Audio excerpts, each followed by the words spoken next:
thought with the AI. I'm partly saying this to myself. I created a video where AI told me what to say, and I just turned on the camera and I'm like, did I really say that? Even if I'm asking the robot to talk like me, it's not my words. It's my tone of voice and my delivery, but it's not me.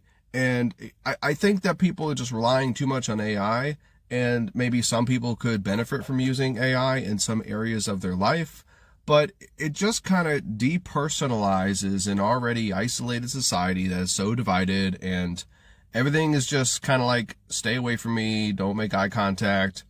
God forbid we're human beings that are messy, imperfect, and flawed.